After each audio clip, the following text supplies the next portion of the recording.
చెప్పేవారు డాడీ నువ్వు వచ్చి ఇక్కడ చేస్తే నీకు పీజీ సీట్ వస్తుందమ్మా అంటే ఊరుకోండి డాడీ నీకేం తెలియదు, అలా ఏం ఉండదు, చదువుకొని వెళ్ళాలి అంతే అని చెప్పి. కానీ అతను అన్న మాట మరి అతను చూడలేకపోయారని ఒక బాధ. బట్ ఖచ్చితంగా నేనైతే ట్రైబల్లో వచ్చి చేయడానికి ఫస్ట్ కౌన్సిలింగ్ నాది అయినా కూడా ట్రైబల్లో పాడేరులోనే ఖచ్చితంగా తీసుకోవాలని వచ్చాను. మాట్లాడుతుంటే షేర్ వస్తుంది. But basically madam is very service oriented. ఆవిడ ఇంట్రెస్ట్తో ఆవిడ నేర్చుకుని ఆల్మోస్ట్ 400 డిజెక్షన్ చదివి సీఎం హ్యాండల్గా కనెక్ట్ చేసి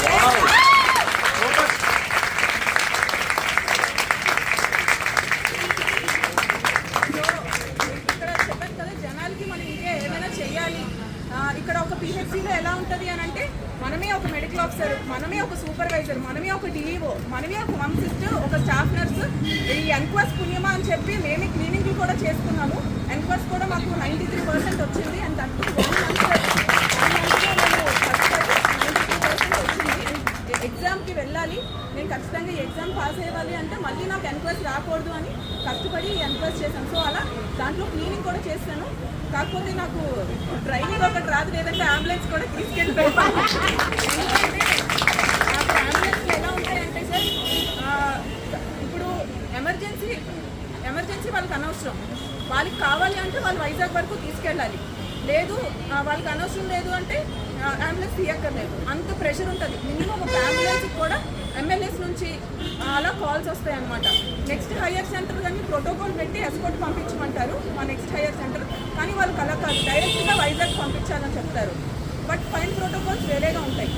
అవే కాకుండా ఇంకా మావి చాలా హిల్ టాప్ ఏరియాస్ ఉంటాయి. అవన్నీ చేసినా కూడా మనకి అక్కడ అంత ఇది ఉండదు. విలువ కోసం అని కాదు, సెల్ఫ్ సాటిస్ఫాక్షన్ కోసం.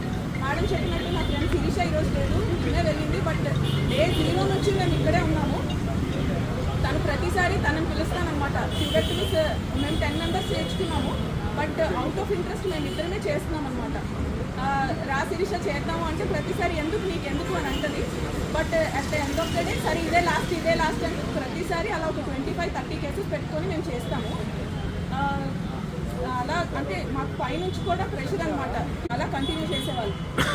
సో ఇంకా అలా ఈ ట్రైబల్లో ఇవన్నీ చేసుకుంటూ ఈరోజు స్పెసిఫిక్గా నేను చెప్పాలనుకుంటున్నాను ఏంటంటే, ఇదే కాకుండా వర్కే కాకుండా యాజ్ అ ఫీమేల్ మళ్ళీ ఇంటికి వెళ్ళి ఫ్యామిలీస్ని చూడాలి, పిల్లల్ని చూడాలి, వాళ్ళ స్కూల్స్ చూడాలి, అత్త వాళ్ళని చూడాలి, అన్నీ చూడాలి. సో డబుల్ రెస్పాన్సిబిలిటీ ఉంటుంది. సో ఉమెన్కి హ్యాట్స్ ఆఫ్.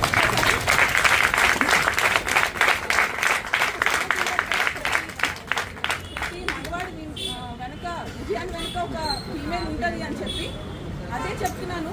కానీ ప్రతి ఫీమేల్ ముందు కూడా ఆ మగవాడి ఉన్నట్టు కదా. సో మగవాడి కూడా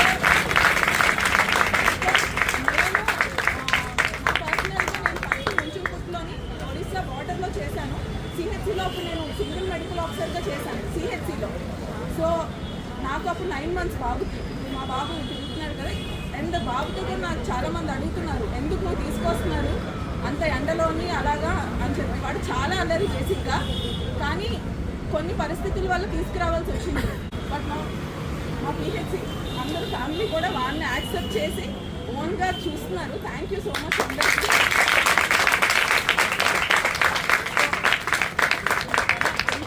కష్టపడి చేస్తున్నందుకు. నెక్స్ట్ ఇంకొకటి ఏంటి అంటే అందరూ ఇక్కడ ఉన్నారు. మా హస్బెండ్ అయితే బేసిక్గా నేను ముంచుపుట్లో ఉన్నప్పటి నుంచి 9 months బాబు వాడు. తన జాబ్ కూడా వదిలేసి నా కోసం అక్కడికి వచ్చి ఆ 1.5 years అక్కడే నాతో ఉన్నారు. నేను ఈ గవర్నమెంట్ సెక్టర్కి వచ్చిన తర్వాత అప్పుడు మళ్ళీ తను వేరే జాబ్ చూసుకొని వెళ్ళారు. సో నిజంగా థ్యాంక్ యూ.